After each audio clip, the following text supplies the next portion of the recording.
ਇਕ ਓੰਕਾਰ ਸਤਨਾਮ ਕਰਤਾ ਪੁਰਖ ਨਿਰਭਉ ਨਿਰਵੈਰ ਅਕਾਲ ਮੂਰਤ ਆਜੂਨੀ ਸਹਿਭੰਗ ਗੁਰ ਪ੍ਰਸਾਦ ਜਪ ਆਦ ਸਚ ਜੁਗਾਦ ਸਚ ਹੈ ਭੀ ਸਚ ਨਾਨਕ ਹੋਸੀ ਭੀ ਸਚ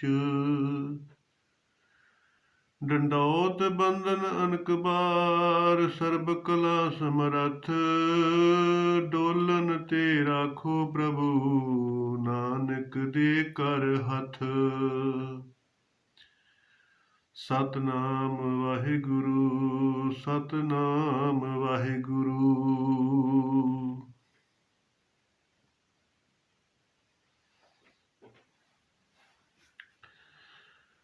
ਸਾਧ ਸੰਗਤ, ਅਕਾਲ ਪੁਰਖ ਵਾਹਿਗੁਰੂ ਪ੍ਰਮਾਤਮਾ ਜੀ ਨੇ ਇਹ ਮਨੁੱਖਾਂ ਦੇ ਹੀ ਦਿੱਤੀ ਭਾਈ ਤਰਸ ਕਰਕੇ, ਤੇ ਇਹਦਾ ਕੋਈ ਪ੍ਰਯੋਜਨ ਹੈ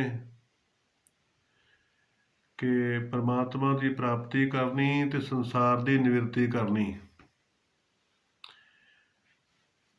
ਇਸੇ ਕਰਕੇ ਗੁਰੂ ਮਹਾਰਾਜ ਉਪਦੇਸ਼ ਕਰਦੇ ਨੇ, ਇਕ ਓੰਕਾਰ ਸਤਿਗੁਰ ਪ੍ਰਸਾਦ। ਭਾਈ ਫੱਗਣ ਦਾ ਮਹੀਨਾ ਸ਼ਾਰਟਕਟ, ਪਰ ਜਿਹੜਾ ਅੱਖਰੀ ਅਰਥ ਆ ਉਹ ਫਲਗੁਣ ਆ। ਤੇ ਇਸ ਰੁੱਤ ਦੇ ਵਿੱਚ ਮਹਾਰਾਜ ਉਪਦੇਸ਼ ਕਰਦੇ ਨੇ ਕਿ ਇੱਕ ਉਹ, ਇਹ ਪਰਮਾਤਮਾ ਦਾ ਨਾਮ ਨਹੀਂ, ਇਹ ਤਾਂ ਭਾਈ ਸਾਈਨ ਆ ਕਿ ਇੱਧਰ ਨੂੰ ਜਾਓਗੇ ਤੇ ਪਰਮਾਤਮਾ ਮਿਲਣਾ। ਜਿਸ ਤਰ੍ਹਾਂ ਰੋਡਾਂ ਦੇ ਉੱਤੇ ਸਾਈਨ ਹੁੰਦੇ ਨੇ, ਇਸੇ ਤਰ੍ਹਾਂ ਹੀ ਇਹ ਬਾਣੀ ਜਿਹੜੀ ਆ ਇਹ ਵੀ ਸਾਈਨ ਆ ਕਿ ਇੱਧਰ ਨੂੰ ਜਾਓਗੇ ਅਕਾਲ ਪੁਰਖ ਵਾਹਿਗੁਰੂ ਮਿਲੇਗਾ। ਤੋ ਇੱਕ ਓੰਕਾਰ ਜਿਹੜਾ ਇਹ ਵੀ ਸਾਈਨ ਆ, ਇਸ਼ਾਰਾ ਵਾ। ਇੱਕ ਉਹਦਾ ਮਤਲਬ ਹੁੰਦਾ ਜਿਹੜੀ ਚੀਜ਼ ਹੱਥ ਦੀ ਪਕੜ ਤੋਂ ਦੂਰ ਪਈ ਹੋਵੇ ਉਹਨੂੰ ਕਿਹਾ ਜਾਂਦਾ ਉਹ ਪਈ ਹੈ। ਇਸ ਕਰਕੇ ਸਤ ਚਿੱਤ ਆਨੰਦ ਸਰੂਪ ਬ੍ਰਹਮ ਜਿਹੜਾ ਪਰਮਾਤਮਾ ਉਹ ਹੱਥ ਦੀ ਪਕੜ ਤੋਂ ਪਰੇ ਆ। ਉਹਨੂੰ ਜ਼ਬਰਦਸਤੀ ਜ਼ੋਰ ਦੇ ਨਾਲ ਹਿਰਦੇ ਵਿੱਚ ਸਥਾਪਿਤ ਨਹੀਂ ਕੀਤਾ ਜਾ ਸਕਦਾ। ਬ੍ਰਹਮਾ ਵੀ ਆਣ ਕੇ ਉਪਦੇਸ਼ ਦੇਵੇ ਤੇ ਤਾਂ ਵੀ ਉਹ ਦਾਅਵਾ ਨਹੀਂ ਕਰ ਸਕਦਾ ਕਿ ਇਸ ਟਾਈਮ ਦੇ ਉੱਤੇ ਬ੍ਰਹਮ ਗਿਆਨ ਹੋ ਜਾਏਗਾ। ਤੋ ਇਸੇ ਕਰਕੇ ਹੀ ਉਸ ਨੂੰ ਹੱਥ ਦੀ ਪਕੜ ਤੋਂ ਪਰੇ ਆਖਿਆ ਜਾਂਦਾ, ਆਵਾਜ਼ ਆਖਿਆ ਜਾਂਦਾ, ਅਗੋਚਰ ਆਖਿਆ ਜਾਂਦਾ। ਤੋ ਦੂਸਰੇ ਨੰਬਰ ਤੇ ਇੱਕ ਆ ਦਾ ਮਤਲਬ ਹੁੰਦਾ ਜਿਹੜੀ ਚੀਜ਼ ਗੋਡੇ ਦੇ ਕੋਲ ਪਈ ਹੋਵੇ, ਨੇੜੇ ਪਈ ਹੋਵੇ, ਉਹਨੂੰ ਕਿਹਾ ਜਾਂਦਾ ਆ ਪਈ ਆ। ਤੋ ਜੀਵ ਆਤਮਾ ਵਾ, ਇਹ ਹੱਥ ਦੀ ਪਕੜ ਦੇ ਵਿੱਚ ਆ। ਚਾਹੇ ਇਸ ਨੂੰ ਕਮਜ਼ੋਰ ਕਰ ਲਓ, ਚਾਹੇ ਮਜ਼ਬੂਤ ਕਰ ਲਓ, ਚਾਹੇ ਦੁਖੀ ਕਰ ਲਓ, ਚਾਹੇ ਸੁਖੀ ਕਰ ਲਓ, ਅਭਿਆਸ ਕਰਕੇ ਜੀਵ ਆਤਮਾ ਨੂੰ ਕੁਛ ਵੀ ਕੀਤਾ ਜਾ ਸਕਦਾ। ਇਸੇ ਕਰਕੇ ਇਹਨੂੰ ਕਹਿੰਦੇ ਨੇ ਹੱਥ ਦੀ ਪਕੜ 'ਚ ਆ ਪਈ ਆ। ਤੀਸਰੇ ਨੰਬਰ ਤੇ ਕਾਰ। ਤੋ ਕਾਰ ਦਾ ਮਤਲਬ ਸਰੀਰ, ਇਹ ਮਾਇਆਵੀ ਸਰੀਰ। ਤੋ ਗੁਰੂ ਮਹਾਰਾਜ ਕਹਿਣਾ ਇਹ ਚਾਹੁੰਦੇ ਨੇ ਕਿ ਭਾਈ ਤਿੰਨਾਂ ਦੀ ਹੀ ਰਿਸਪੈਕਟ ਕਰਨੀ ਚਾਹੀਦੀ ਆ। ਤਿੰਨਾਂ ਦਾ ਭੋਜਨ ਜਿਹੜਾ ਵੱਖਰਾ ਵੱਖਰਾ, ਤਿੰਨਾਂ ਦਾ ਹੀ ਭੋਜਨ ਵੱਖਰਾ ਵੱਖਰਾ, ਔਰ ਤਿੰਨੇ ਹੀ ਪੁਸ਼ਟ ਹੋਣਗੇ, ਫੇਰ ਹੀ ਪੂਰਨ ਪਰਮਾਤਮਾ ਦੀ ਪ੍ਰਾਪਤੀ ਆ। ਤੋ ਜਿਸ ਤਰ੍ਹਾਂ ਸਰੀਰ ਦਾ ਭੋਜਨ ਜਿਹੜਾ ਪਦਾਰਥ ਆ ਉਹਦੇ ਨਾਲ ਸਰੀਰ ਪੁਸ਼ਟ ਹੁੰਦਾ, ਇਸੇ ਤਰ੍ਹਾਂ ਜੀਵ ਆਤਮਾ ਇਹਦਾ ਭੋਜਨ ਗੁਣ ਆ, ਜਿਹੜੇ ਪਿਓਰ ਸੰਸਕਾਰ ਨੇ ਉਹ ਇਹਦਾ ਭੋਜਨ ਆ। ਤੋ ਆਤਮਾ ਜਿਹੜੀ ਹੈਗੀ ਆ ਉਹਨੂੰ ਸ਼ਬਦ ਦੇ ਅਭਿਆਸ ਦੁਆਰਾ ਉਹ ਪੁਸ਼ਟ ਹੁੰਦੀ ਆ, ਉਹਦੇ ਵੱਲ ਨੂੰ ਗਤੀ ਹੁੰਦੀ ਆ। ਤੋ ਇਸ ਕਰਕੇ ਮਹਾਰਾਜ ਕਹਿੰਦੇ ਨੇ ਇਹ ਸਤਿਗੁਰ ਪ੍ਰਸਾਦ, ਕਿ ਇਹ ਗੁਰੂ ਦੀ ਸ਼ਰਨ ਦੇ ਵਿੱਚ ਗੁਰੂ ਦੇ ਪ੍ਰਸਾਦ ਦੁਆਰਾ ਪ੍ਰਾਪਤ ਹੁੰਦਾ। ਫਲ ਗੁਣ ਆਨੰਦ ਅਪਾਰ ਜਨਾ, ਹਰ ਸੱਜਣ ਪ੍ਰਗਟੇ ਆਏ। ਫਲ ਗੁਣ, ਕਿਉਂਕਿ ਇਹ ਜਿਹੜੀ ਰੁੱਤ ਹੁੰਦੀ ਆ ਇਹ ਬਹੁਤ ਮਿੱਠੀ ਹੁੰਦੀ ਆ, ਤੇ ਪਿੱਛੇ ਮਹੀਨਾ ਡੇਢ ਮਹੀਨਾ ਬਹੁਤ ਸਰਦੀ ਰਹੀ, ਬੱਦਲ ਵਾਲੀ ਰਹੀ ਆ, ਤੇ ਸਾਰੀਆਂ ਵਸਤੂਆਂ ਜਿਹੜੀਆਂ ਸੀਗੀਆਂ ਉਹ ਉਹਨਾਂ ਦੀ ਗਤੀ ਰੁਕ ਗਈ। ਸਰੀਰ ਜਿਹੜੇ ਹੈਗੇ ਉਹ ਵੀ ਖੰਘ ਖਾਂਸੀ, ਡਾਕਟਰਾਂ ਦੇ ਪਾਸ। ਤੋ ਸੂਰਜ ਨਾ ਚੜ੍ਹਨ ਕਰਕੇ, ਤਪਸ਼ ਨਾ ਆਉਣ ਕਰਕੇ ਮਹਾਰਾਜ ਸਾਰੇ ਪਾਸੇ ਹਾਹਾਕਾਰ ਮਚ ਗਈ ਕਿ ਹੁਣ ਕਣਕਾਂ ਦਾ ਕੀ ਬਣੇਗਾ, ਕਿਉਂਕਿ ਸੂਰਜ ਦੇ ਨਾਲ ਹੀ ਕਣਕ ਨੂੰ ਦੋਧਾ ਪੈਂਦਾ। ਤੋ ਜਿੰਨੀਆਂ ਵੀ ਨਵੀਆਂ ਸਬਜ਼ੀਆਂ, ਨਵੇਂ ਫਲ ਫਰੂਟ ਨੇ, ਇਹ ਸਾਰੇ ਤਪਸ਼ ਦੇ ਨਾਲ ਆਉਂਦੇ ਆ, ਸੂਰਜ ਦੀ ਗਰਮੀ ਦੇ ਨਾਲ ਆਉਂਦੇ ਆ। ਤੋ ਇਸ ਕਰਕੇ ਮਹਾਰਾਜ ਕਹਿੰਦੇ ਕਿ ਬਹੁਤ ਦੁਖਦਾਈ ਸਮਾਂ ਸੀਗਾ। ਪਰ ਜਿਉਂ ਇਹ ਮਹੀਨਾ ਸ਼ੁਰੂ ਹੋਇਆ, ਤਪਸ਼ ਸ਼ੁਰੂ ਹੋਈ ਸੂਰਜ ਦੀ, ਤੇ ਭਾਈ ਸਾਰੀਆਂ ਬਿਮਾਰੀਆਂ ਵੀ ਵਾਹਿਗੁਰੂ ਦੀ ਕਿਰਪਾ ਦੇ ਨਾਲ ਦੂਰ ਕਰ ਦਿੱਤੀਆਂ, ਤੇ ਕਣਕ ਵੀ ਸੋਹਣੀ ਹੋ ਗਈ ਆ, ਫਲ ਲੱਗ ਗਿਆ। ਜਿਹੜੇ ਪੱਤਝੜ ਸੀ ਉਹਨਾਂ ਨੂੰ ਵੀ ਹਰੇ ਭਰੇ ਹੋ ਗਏ। ਤੋ ਇਸ ਕਰਕੇ ਮਹਾਰਾਜ ਕਹਿੰਦੇ ਨੇ ਕਿ ਇਸ ਰੁੱਤ ਦੇ ਵਿੱਚ ਜੀਵ ਕਈ ਪ੍ਰਕਾਰ ਦੇ ਆਨੰਦ ਲੈਂਦਾ। ਤੋ ਮੌਸਮ ਨੂੰ ਦੇਖ ਕੇ ਆਨੰਦ ਲੈਂਦਾ। ਪਰ ਮਹਾਰਾਜ ਨੇ ਜਿਹੜਾ ਪਿੱਛੇ ਗੁਣ ਆ, ਫਲ ਗੁਣ, ਤੋ ਕਹਿੰਦੇ ਕਿ ਸਰੀਰਕ ਤੌਰ ਦੇ ਉੱਤੇ ਤੇ ਤੈਨੂੰ ਬਹੁਤ ਸੁੱਖ ਮਿਲ ਜਾਣਗੇ ਇਸ ਰੁੱਤ ਦੇ ਵਿੱਚ, ਨਿੱਘੀ ਰੁੱਤ ਮਿਲ ਜੂਗੀ, ਔਰ ਹਰੇ ਪਾਸੇ ਹਰਿਆਵਲੀ ਦਿਸ ਪਵੇਗੀ। ਪਰ ਕਹਿੰਦੇ ਕਿ ਜਿਹੜੀ ਤੇਰੀ ਜੀਵ ਆਤਮਾ ਵਾ, ਇਹਦੇ ਨਾਲ ਇਹ ਪੁਸ਼ਟ ਨਹੀਂ ਹੋਵੇਗੀ, ਇਹਨੂੰ ਗੁਣ ਚਾਹੀਦੇ ਆ, ਤਾਂ ਹੀ ਸੰਪੂਰਨ ਆਨੰਦ ਦੀ ਪ੍ਰਾਪਤੀ ਹੋਵੇਗੀ। ਤੋ ਕਹਿੰਦੇ ਆ ਕਿ ਜਿਸ ਤਰ੍ਹਾਂ ਸਰੀਰ ਖੁਸ਼ ਹੋ ਗਿਆ ਨਾ ਇਹ ਰੁੱਤ ਦੇਖ ਕੇ, ਇਸੇ ਤਰ੍ਹਾਂ ਹੀ ਭਾਈ ਫਲ ਗੁਣ, ਕਿ ਜਿਹੜੇ ਗੁਣ ਨੇ, ਸ਼ੁਭ ਵਿਚਾਰ ਨੇ, ਸ਼ੁਭ ਮਤੀ ਆ, ਉਹਨੂੰ ਧਾਰਨ ਕਰ। ਉਹਦੇ ਨਾਲ ਜੀਵ ਆਤਮਾ ਪੁਸ਼ਟ ਹੋਏਗੀ, ਜੀਵ ਆਤਮਾ ਬਲਵਾਨ ਹੋਏਗੀ, ਤੇ ਤਾਂ ਜਾ ਕੇ ਆਨੰਦ ਦੀ ਪ੍ਰਾਪਤੀ ਹੋਵੇਗੀ। ਹਰ ਸੱਜਣ ਪ੍ਰਗਟ ਆਏ, ਤਾਂ ਹੀ ਉਹ ਹਰੀ ਪਰਮਾਤਮਾ ਜਿਹੜਾ ਉਹ ਸੱਜਣ ਬਣ ਕੇ ਪ੍ਰਗਟ ਹੁੰਦਾ। ਕਿਉਂਕਿ ਇਹ ਜਿਹੜਾ ਪਰਮਾਤਮਾ ਹੈ ਨਾ, ਇਹ ਸਭ ਤੋਂ ਜ਼ਿਆਦਾ ਜੇਕਰ ਕੋਈ ਮਿੱਤਰ ਆ ਤੇ ਉਹ ਬੁੱਧੀ ਮਿੱਤਰ ਹੁੰਦੀ ਹੈ। ਬਾਕੀ ਦੇ ਮਿੱਤਰ ਤੇ ਕੁਝ ਸਮੇਂ ਵਾਸਤੇ ਹੁੰਦੇ ਨੇ, ਪਰ ਜਿਹੜੀ ਸਦਬੁੱਧੀ ਹੁੰਦੀ ਹੈ ਨਾ, ਇਹ ਹਰੇਕ ਔਕੜ ਦੇ ਵਿੱਚ ਮਿੱਤਰ ਹੁੰਦੀ ਹੈ, ਚਾਹੇ ਬਾਜ਼ਾਰ ਦੇ ਵਿੱਚ ਹੋਵੇ, ਚਾਹੇ ਕਿਤੇ ਵੀ ਹੋਵੇ। ਤੋ ਇਸ ਕਰਕੇ ਮਹਾਰਾਜ ਕਹਿੰਦੇ ਨੇ ਕਿ ਭਾਈ ਅਸਲੀ ਸੱਜਣ ਜਿਹੜਾ ਉਹ ਵਾਹਿਗੁਰੂ ਅਕਾਲ ਪੁਰਖ ਦੀ ਪ੍ਰਾਪਤੀ ਆ, ਉਹਦਾ ਗਿਆਨ ਜਿਹੜਾ ਹੈਗਾ ਉਹ ਹੀ ਸੱਜਣ ਆ, ਜਿਹੜਾ ਸਾਰੇ ਥਾਂ ਦੇ ਉੱਤੇ ਜੀਵ ਦੀ ਇੱਜ਼ਤ ਬਚਾਉਂਦਾ। ਸੰਤ ਸਹਾਈ ਰਾਮ ਕੇ ਕਰ ਕਿਰਪਾ ਦਿਆ ਮਿਲਾਏ। ਤੋ ਮਹਾਰਾਜ ਕਹਿੰਦੇ ਨੇ ਕਿ ਅਵਸਥਾ ਜਿਹੜੀ ਹੈਗੀ ਨਾ, ਆਨੰਦ ਦੀ ਅਵਸਥਾ, ਇਹ ਅਵਸਥਾ ਦੀ ਪ੍ਰਾਪਤੀ ਵਾਸਤੇ ਕਹਿੰਦੇ ਕਿ ਸੰਤ ਸਹਾਇਤਾ ਕਰ ਸਕਦੇ ਆ, ਸਹਾਇਤਾ ਕਰ ਸਕਦੇ ਆ, ਕੋਈ ਜ਼ਬਰਦਸਤੀ ਨਹੀਂ ਕਰ ਸਕਦਾ। ਕਿਸੇ ਦੇ ਅੰਦਰ ਥਾਪਿਆ ਨਾ ਜਾਏ, ਕੀਤਾ ਨਾ ਹੋਏ, ਆਪੇ ਆਪ ਨਿਰੰਜਨ ਸੋਏ। ਕੋਈ ਕਿਸੇ ਦੇ ਅੰਦਰ ਜ਼ਬਰਦਸਤੀ ਜੋਤ ਨਹੀਂ ਟਿਕਾ ਸਕਦਾ। ਤੋ ਮਹਾਰਾਜ ਕਹਿੰਦੇ ਆ ਕਿ ਪਰਮਾਤਮਾ ਦੀ ਪ੍ਰਾਪਤੀ ਵਾਸਤੇ ਤੂੰ ਸਤਸੰਗ ਕਰ, ਜਿਹੜੇ ਸੰਤ ਨੇ, ਮਹਾਂਪੁਰਸ਼ ਨੇ, ਉਹਨਾਂ ਦੀ ਸੰਗਤ ਕਰ, ਔਰ ਉਹ ਤੈਨੂੰ ਇਹ ਸੁੱਖ ਪ੍ਰਾਪਤ ਕਰਨ ਦੇ ਵਿੱਚ ਸਹਾਇਤਾ ਦੇਣਗੇ। ਹਮੇਸ਼ਾ ਹੀ ਚੰਗੀ ਸੰਗਤ ਕਰਨੀ ਚਾਹੀਦੀ ਹੈ। ਸੇਜ ਸੁਹਾਵੀ ਸਰਬ ਸੁਖ, ਹੁਣ ਦੁੱਖਾਂ ਨਾਹੀਂ ਜਾਏ। ਭਾਈ ਜਦੋਂ ਇਸ ਜੀਵ ਨੂੰ ਸੇਜ ਮਿਲ ਜਾਂਦੀ ਹੈ ਨਾ, ਜੀਵ ਬ੍ਰਹਮ ਦੀ ਏਕਤਾ, ਅਬ ਤੋਂ ਜਾਏ ਚੜੇ ਸਿੰਘਾਸਨ, ਮਿਲੇ ਹੈ ਸਾਰੰਗ ਪਾਣੀ, ਰਾਮ ਕਬੀਰਾ ਏਕ ਪਏ ਹੈ ਕੋਈ ਨਾ ਸਕੇ ਪਛਾਣੀ। ਮਨ ਤੂੰ ਜੋਤ ਸਰੂਪ ਹੈ ਆਪਣਾ ਮੂਲ ਪਛਾਣ।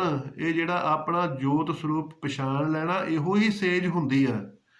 ਤੋ ਮਹਾਰਾਜ ਕਹਿੰਦੇ ਨੇ ਕਿ ਭਾਈ ਸਾਰੇ ਸੁੱਖ ਜਿਹੜੇ ਉਹ ਪ੍ਰਾਪਤ ਹੋ ਜਾਂਦੇ ਨੇ ਜਦੋਂ ਆਪਣਾ ਸਰੂਪ ਦੀ ਪਛਾਣ ਹੁੰਦੀ ਹੈ ਨਾ, ਤੇ ਮਾਨੋ ਸਾਰੇ ਸੁੱਖ ਪ੍ਰਾਪਤ ਹੋ ਜਾਂਦੇ ਨੇ ਤੇ ਦੁੱਖ ਨਿਵਰਤ ਹੋ ਜਾਂਦੇ ਨੇ।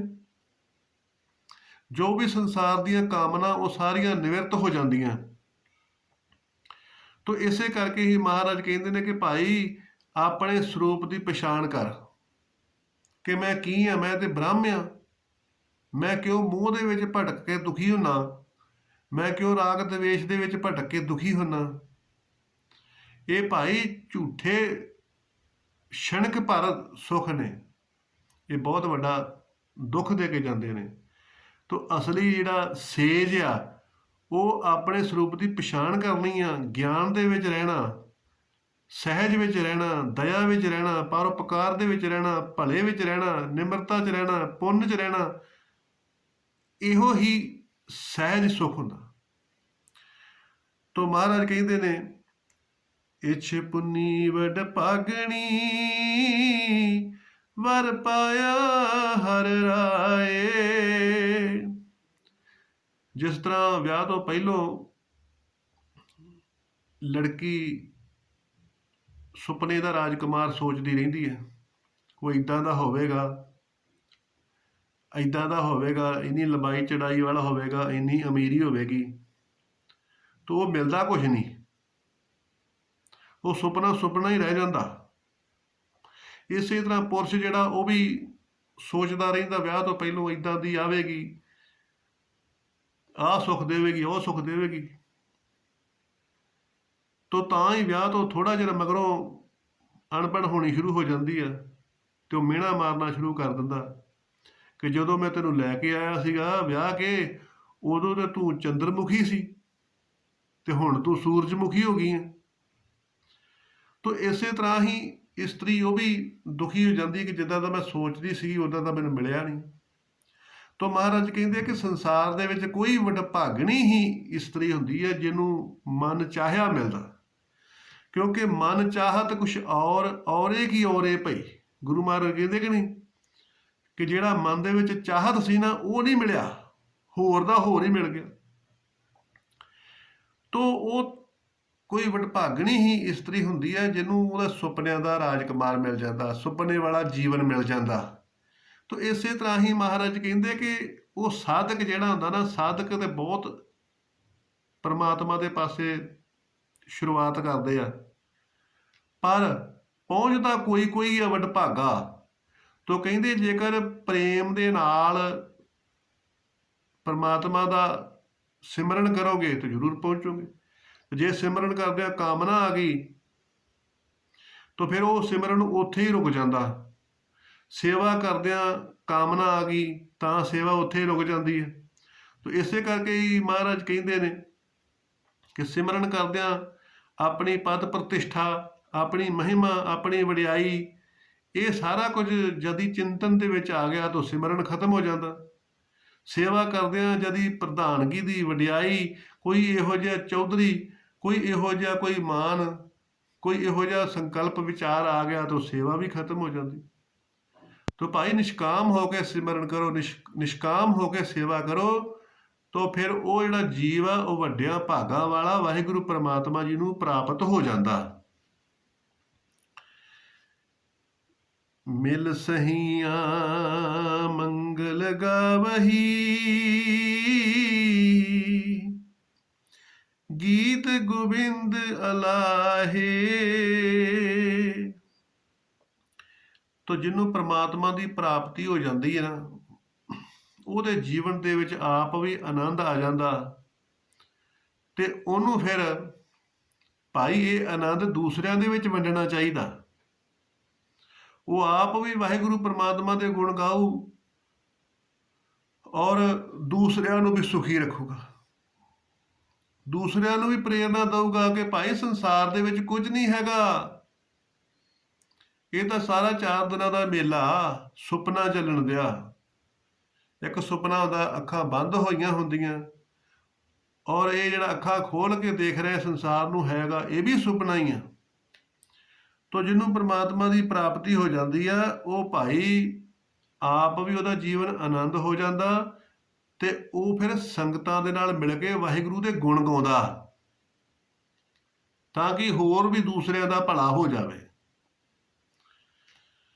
ਹਰ ਜਿਹਾ ਅਵਰ ਨਾ ਦਿਸਈ, ਕੋਈ ਦੂਜਾ ਲਵੇ ਨਾ ਲਾਏ। ਉਹਨੂੰ ਫਿਰ ਹਰੀ ਪਰਮਾਤਮਾ ਤੋਂ ਬਗੈਰ, ਕਿ ਇਸ ਪ੍ਰੇਮੀ ਜੀਵਨ ਤੋਂ ਬਗੈਰ ਉਹਨੂੰ ਹੋਰ ਕੁਝ ਵੀ ਨਹੀਂ ਸੁੱਝਦਾ। ਉਹਨੂੰ ਇਹੋ ਹੀ ਸ੍ਰੇਸ਼ਟ ਹੋ ਜਾਂਦਾ। ਦੁੱਖ ਹੋਵੇ, ਸੁੱਖ ਹੋਵੇ, ਅਮੀਰੀ ਹੋਵੇ, ਗਰੀਬੀ ਹੋਵੇ, ਕਿੱਦਾਂ ਦਾ ਵੀ ਹੋਵੇ। ਮੈਂ ਭਾਈ ਜਿਹੜਾ ਗ੍ਰਸਤੀ ਆ, ਇਹਨੂੰ ਸਹੂਲਤਾਂ ਮਿਲਦੀਆਂ, ਇਹ ਸੋਚਦਾ ਕਿ ਸੰਨਿਆਸੀ ਬਹੁਤ ਦੁਖੀ ਆ, ਜੰਗਲ 'ਚ ਰਹਿੰਦਾ, ਕਿਸ ਤਰ੍ਹਾਂ ਦਰਖਤਾਂ ਦੇ ਉੱਤੇ ਕੁਟੀਆਂ ਪਾ ਕੇ ਸੰਤ ਮਹਾਤਮਾ ਰਹਿੰਦੇ ਆ, ਭਗਤੀ ਕਰਦੇ ਆ। ਗ੍ਰਸਤੀ ਸੋਚਦਾ ਕਿ ਸਾਰੇ ਸੁੱਖ ਮੇਰੇ ਕੋਲ ਆ, ਇਹ ਸੰਨਿਆਸੀ ਤੇ ਬਹੁਤ ਦੁਖੀ ਆ। ਸੰਨਿਆਸੀ ਸੋਚਦਾ ਕਿ ਇਹ ਗ੍ਰਸਤੀ ਲੋਕ ਜਿਹੜੇ ਹੈਗੇ ਆ, ਇਹ ਬਹੁਤ ਦੁਖੀ ਆ। ਤੋ ਭਾਈ ਥਾਂ ਥਾਂ ਸਾਰੇ ਹੀ ਸੁਖੀ ਆ। ਸੰਨਿਆਸੀ ਨੂੰ ਵੀ ਇੱਕ ਦਿਵਿਆ ਔਰਾ ਪ੍ਰਾਪਤ ਹੋ ਜਾਂਦਾ, ਉਹਦੇ ਨਾਲ ਉਹਨੂੰ ਵੀ ਹਰ ਪਲ ਆਨੰਦ ਰਹਿੰਦਾ। ਤੋ ਇਸ ਕਰਕੇ ਮਹਾਰਾਜ ਕਹਿੰਦੇ ਆ ਕਿ ਭਾਈ ਇਹ ਜਿਹੜਾ ਪਰਮਾਤਮਾ ਪ੍ਰਗਟ ਹੋਇਆ ਨਾ, ਉਹਦੇ ਵਰਗਾ ਹੋਰ ਕੁਝ ਨਹੀਂ ਹੈਗਾ। ਉਹਦੇ ਵਰਗਾ ਸੁੱਖ ਨਹੀਂ, ਉਹਦੇ ਵਰਗੀ ਸ਼ਾਂਤੀ ਨਹੀਂ, ਉਹਦੇ ਵਰਗਾ ਆਨੰਦ ਨਹੀਂ, ਉਹਦੇ ਵਰਗੀ ਮੁਕਤੀ ਨਹੀਂ। ਤੋ ਅਲੌਕਿਕ ਜੀਵਨ ਭਗਤਾ ਕੀ ਚਾਲ ਨਿਰਾਲੀ, ਚਾਲਾ ਨਿਰਾਲੀ ਭਗਤਾ ਕੇਰੀ, ਬਿਖਮ ਮਾਰਗ ਚੱਲਣਾ, ਲੱਭ ਲੋਭ ਤਜ ਅਹੰਕਾਰ ਬਹੁਤਾ ਨਹੀਂ ਬੋਲ। ਤੋ ਇਹ ਜੀਵਨ ਹੋ ਜਾਂਦਾ। ਹਲਤ ਪਲਤ ਸਵਾਰੀਆਂ ਨੇ ਚੱਲ ਦਿੱਤੀਆਂ ਜਾਏ। ਤੋ ਜਦੋਂ ਜੀਵਨ ਦੇ ਵਿੱਚ ਦਿਵਿਆ ਦ੍ਰਿਸ਼ਟੀ ਆ ਜਾਂਦੀ ਹੈ ਨਾ, ਤੋ ਹਲਤ ਪਲਤ ਜਿਹੜਾ ਹੈਗਾ ਇਹ ਵੀ ਸਵਾਰਿਆ ਜਾਂਦਾ। ਜੀਵ ਨੇ ਆਪਣਾ ਸੰਸਾਰ ਜਿਹੜਾ ਉਹ ਖਰਾਬ ਕੀਤਾ ਪਿਆ। ਅਰਬਾਂ ਦੀ ਆਬਾਦੀ ਆ, ਉਹਦੇ ਵਿੱਚੋਂ ਕੁਝ ਹੀ ਲੋਕਾਂ ਦੇ ਨਾਲ ਮਿੱਤਰਤਾ, ਬਾਕੀ ਸਾਰੇ ਬਗਾਨੇ, ਬਾਕੀ ਸਾਰਿਆਂ ਦੇ ਨਾਲ ਈਰਖਾ ਕਰਦਾ। ਤੋ ਇਹੋ ਹੀ ਦੁੱਖ ਦਾ ਕਾਰਨ ਆ ਕਿ ਜਿਹੜਾ ਦੂਸਰਿਆਂ ਦੀ ਖੁਸ਼ਹਾਲੀ ਜਾਂ ਦੂਸਰਿਆਂ ਦਾ ਕੁਝ ਵੀ ਮਾਣ ਦੇਖ ਕੇ ਈਰਖਾ ਕਰਨੀ, ਦਵੇਸ਼ ਕਰਨੀ, ਇਹ ਮਹਾਰਾਜ ਕਹਿੰਦੇ ਤੇਰਾ ਪਰਲੋਕ ਖਰਾਬ ਆ। ਔਰ ਤੇਰਾ ਇਹ ਲੋਕ ਕਿਸੇ ਕੰਮ ਨਹੀਂ ਆਏਗਾ। ਥੋੜੇ ਕੁ ਲੋਕਾਂ ਦੇ ਨਾਲ ਜਿਹੜਾ ਤੂੰ ਮੋਹ ਕਰਦਾ ਨਾ, ਇਹ ਕਿਸੇ ਕੰਮ ਨਹੀਂ ਆਏਗਾ, ਇਹ ਤੈਨੂੰ ਨਰਕਾਂ ਨੂੰ ਲੈ ਜਾਊਗਾ। ਤੋ ਜਿਹਨੂੰ ਪ੍ਰਮਾਤਮਾ ਦੀ ਪ੍ਰਾਪਤੀ ਹੁੰਦੀ ਹੈ ਨਾ, ਹਲਤ ਪਲਤ ਦਾ ਮਤਲਬ ਹੁੰਦਾ ਕਿ ਹਲਤ ਦਾ ਮਤਲਬ ਹੁੰਦਾ ਲੋਕ, ਤੇ ਪਲਤ ਦਾ ਮਤਲਬ ਹੁੰਦਾ ਪਰਲੋਕ। ਹਲਤ ਦਾ ਮਤਲਬ ਹੁੰਦਾ ਜਿਹੜੇ ਉਹ ਲੋਕ ਜਿਨ੍ਹਾਂ ਦੇ ਨਾਲ ਤੇਰਾ ਮੋਹ ਆ, ਰਿਸ਼ਤੇਦਾਰ। ਔਰ ਪਲਤ ਦਾ ਮਤਲਬ ਹੁੰਦਾ ਪਰਲੋਕ, ਜਿਹੜੀ ਦੂਸਰੀ ਦੁਨੀਆ, ਅਰਬਾਂ ਦੀ ਆਬਾਦੀ ਹੈ, ਜਿਨ੍ਹਾਂ ਬਾਰੇ ਤੂੰ ਹਰ ਵੇਲੇ ਦੁਰਭਾਵਨਾ ਰੱਖਦਾ। ਕੋਈ ਵੀ ਨੁਕਸਾਨ ਹੋ ਜਾਵੇ, ਤੇਰੇ ਮਨ ਦੇ ਵਿੱਚ ਕਦੀ ਸਦਭਾਵਨਾ ਨਹੀਂ ਆਈ ਸੰਸਾਰ ਪ੍ਰਤੀ, ਤੋ ਇਹੋ ਹੀ ਤੇਰਾ ਪਰਲੋਕ ਖਰਾਬ ਆ। ਜਦੋਂ ਤੇਰਾ ਪਰਲੋਕ ਬਣ ਗਿਆ ਤੇ ਫਿਰ ਮਹਾਰਾਜ ਕਹਿੰਦੇ ਕਿ ਜੋ ਬ੍ਰਹਮੰਡੇ ਸੋਈ ਪਿੰਡੇ, ਜੋ ਖੋਜੇ ਸੋ ਪਾਵੇ। ਕਿ ਪਿੰਡੇ ਦੇ ਵਿੱਚੋਂ ਹੀ ਮੈਨੂੰ ਪਰਮਾਤਮਾ ਮਿਲਿਆ। ਸਭ ਮੈਂ ਜੋਤ ਜੋਤ ਹੈ ਸੋਏ, ਤਿਸ ਦੇ ਚਾਨਣ ਸਭ ਮੈਂ ਚਾਨਣ ਹੋਏ, ਗੁਰਸਾਖੀ ਜੋਤ ਪ੍ਰਗਟ ਹੋਏ।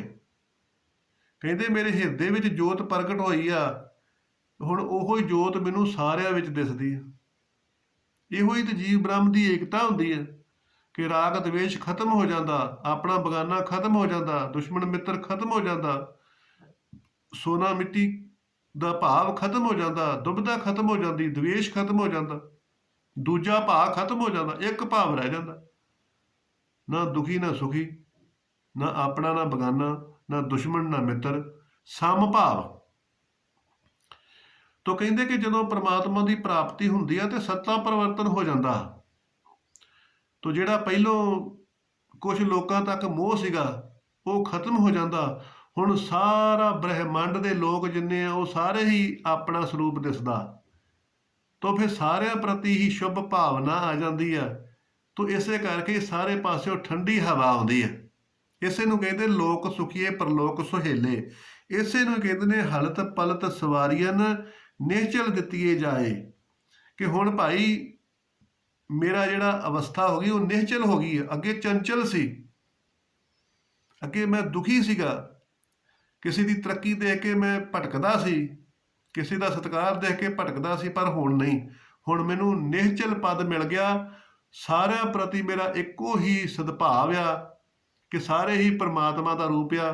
ਏਕ ਪਿਤਾ ਏਕ ਸਕੀ ਹਮ ਬਾਰਕ। ਤੋ ਇਸੇ ਨੂੰ ਹੀ ਹਲਤ ਪਲਤ ਕਹਿ ਦਿੰਦੇ ਨੇ, ਇਸੇ ਨੂੰ ਹੀ ਲੋਕ ਪਰਲੋਕ ਕਹਿ ਦਿੰਦੇ ਨੇ। ਤੋ ਮਹਾਰਾਜ ਕਹਿੰਦੇ ਨੇ ਸੰਸਾਰ ਸਾਗਰ ਤੇ ਰਖੀਅਨ ਬਹੁੜ ਨਾ ਜਨਮਹਿ ਤਾਏ। ਤੋ ਪਰਮਾਤਮਾ ਨੇ ਕਿਰਪਾ ਕਰਕੇ ਇਹ ਸੰਸਾਰ ਸਾਗਰ ਤੋਂ ਬਚਾ ਲਿਆ।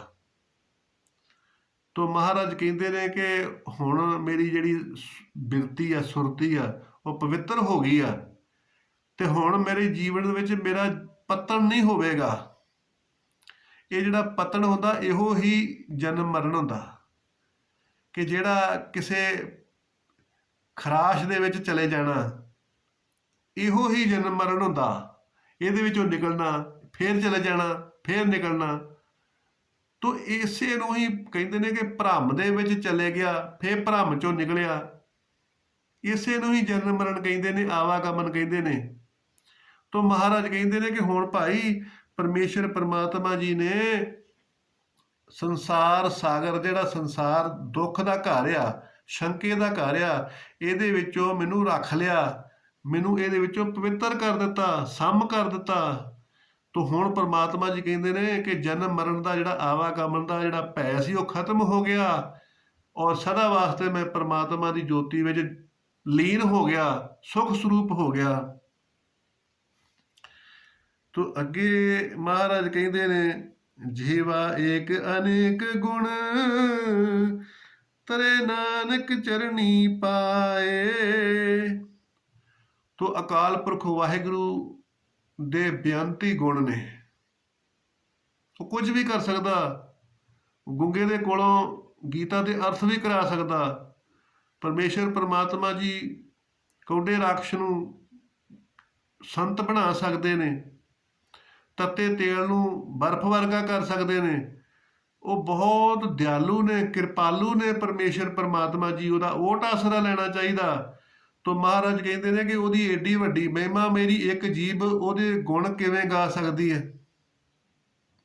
ਉਹਦੇ ਗੁਣ ਨਹੀਂ ਗਾ ਸਕਦੀ। ਵਾਹਿਗੁਰੂ ਪਰਮਾਤਮਾ ਦੀ ਜੋ ਦਾਤ ਆ, ਜਿੱਦਾਂ ਕਹਿੰਦੇ ਕਿ ਨਹੀਂ, ਦਿੰਦਾ ਦੇ ਲੈਂਦੇ ਥੱਕ ਪਾਹੇ ਜੁਗਾ ਜਗੰਤਰ ਖਾਹੀ ਖਾਏ। ਉਹ ਵਾਹਿਗੁਰੂ ਪਰਮੇਸ਼ਰ ਪਰਮਾਤਮਾ ਜੀ ਦਈ ਜਾਂਦਾ, ਖਾਣ ਵਾਲੇ ਖਾ ਖਾ ਕੇ ਥੱਕੀ ਜਾਂਦੇ ਨੇ।